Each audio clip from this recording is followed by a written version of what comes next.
Selamat datang di Fruit Miracle Class bersama saya Emilda Sihaloho.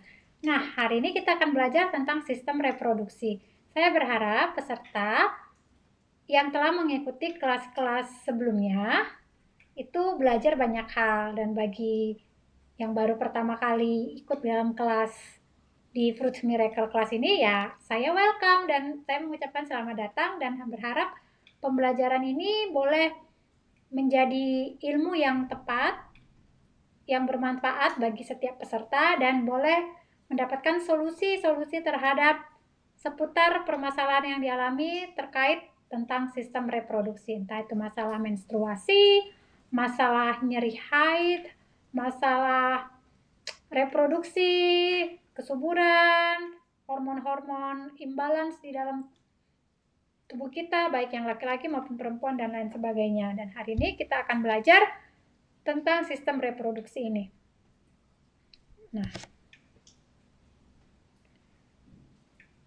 Nah, sistem reproduksi. Nah, ketika kita berbicara tentang reproduksi, itu berarti tentang bagaimana kita berketurunan. Nah, untuk kita memiliki sistem reproduksi yang baik, yang sehat, maka itu tidak serta-merta mandiri. Ada aspek-aspek lain yang mempengaruhi sistem tersebut, dan itu terkait juga dengan sistem-sistem lain yang ada di dalam tubuh kita gitu. Entah itu bagian kelenjar, bagian hormon yang menjadi agen-agen di dalam sistem tersebut. Nah, ketika kita mempelajarinya, kita belajar bahwa sistem reproduksi itu ketika dia mau sehat, itu dipengaruhi sikap mental kita. Sikap mental kita seperti apa, maka ya sistem reproduksi itu juga akan mengikuti sikap mental tersebut. Nah, juga terhadap kesehatan fisik kita gitu. Jadi, seperti apa kita memandang tubuh kita, kesehatan fisik kita, maka sistem reproduksi kita juga akan mengikut. Nah, dan ini yang membuat ya organ-organ seks kita itu jadi sehat gitu. Ketika ya sikap mental kita terhadap organ seks itu juga baik gitu ya. Lalu kesehatan fisik kita, misalnya gini ya, sikap mental itu seperti ini.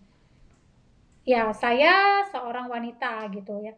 Saya tidak akan melakukan hal-hal tercemar terhadap organ seks saya ketika saya belum menikah gitu. Artinya apa? Sekalipun secara usia saya dianggap sudah dewasa gitu ya, tapi ada kaidah-kaidah yang tidak boleh saya langgar di dalam masalah moral, di dalam masalah keimanan. Di mana untuk melakukan hubungan seksual itu harus di dalam koridor yang sudah ditentukan Tuhan, misalnya di dalam lembaga pernikahan. Nah, kalau belum, itu tidak boleh. Walaupun di zaman sekarang ya berhubungan di luar pernikahan itu dianggap normal sekarang, karena ya perubahan-perubahan zaman, tren, lalu spirit zaman itu kan semakin lama semakin rusak gitu. Dan kita mulai menormalkan hal-hal yang tadi kita anggap tabu, tadi kita anggap dosa, tadi kita anggap jorok, kita mulai menormalisasi dan kita anggap itu hal yang biasa, apalagi di zaman sekarang. Nah, sikap mental seperti itu mempengaruhi kesehatan seksualitas kita gitu, kesehatan organ-organ seks kita gitu. Lalu kesehatan fisik kita yang lain-lainnya, masalah kebersihan, masalah kesehatan tubuh kita itu akan mempengaruhi ya seksualitas yang sehat juga gitu. Nah, ini masalah untuk sikap mental terhadap pengaruhnya terhadap kesehatan seksualitas gitu. Lalu kita belajar bahwa apa yang kita makan bagi kelenjar-kelenjar seks kita gitu, itu juga adalah makanan bagi otak dan juga syaraf gitu. Nah, ketika kita memberi makan, misalnya saya hari ini mau makan anggur gitu, karena anggur bisa meningkatkan misalnya stamina seksualitas. Nah,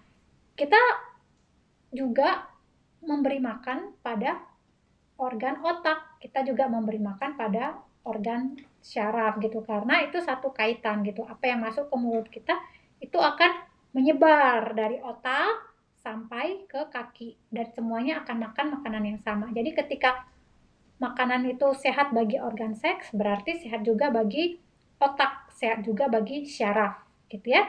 Jadi ketika kita mau mengatakan aku mau memberikan makanan bagi kelenjar seks saya, misalnya kelenjar seks kita itu apa? Wanita ya ovarium gitu kan, laki-laki ya testes gitu. Nah, kita makan yang menyehatkan ovarium kita gitu, kelenjar ovarium, maka itu juga menyehatkan ya yang berkaitan dengan organ seks atau kelenjar seksualitas itu, kelenjar seksual tadi. Nah, lalu makanan yang tinggi lecitin, kadar lecitinnya itu akan menstimulasi sistem syaraf dan fungsi kelenjar seks dengan lebih baik gitu. Jadi ada memang kandungan-kandungan misalnya lecitin itu bagus bagi kelenjar seks dan itu akan menstimulasi sistem syaraf. Jadi ketika kita sehat di dalam mental kita, sehat di dalam organ-organ otak kita, syaraf kita, maka ya sistem reproduksi kita, organ seks kita juga itu akan sehat juga dan juga hormon-hormon dan kelenjar yang terkait di dalam sistem reproduksi. Kenapa? Karena ya tubuh kita ini kan satu kesatuan, satu sistem. Nah, ketika satu sistem sehat, kita kembali ke pelajaran awal, nah maka yang lain juga akan sehat. Efek domino. Ketika satu sistem rusak, yang lain juga akan rusak seiring berjalanan waktu dan itu adalah efek domino. Dan ini yang perlu kita pahami ya. Jadi ketika kita mau menyehatkan sistem reproduksi kita, apalagi mereka yang sudah bertahun-tahun mendambakan anak gitu ya, mendambakan buah hati, sudah coba segala cara gitu, entah melalui bayi tabung, melalui terapi ini, terapi itu gitu, dan itu kan biaya yang cukup mahal yang sudah digelontorkan dan ternyata hasilnya ya gagal gitu kan. Nah, kita ya ingat lagi kepada bagian ini bahwa ya tubuh kita itu kan satu sistem kesatuan. Kenapa sistem reproduksi kita tidak berhasil nih?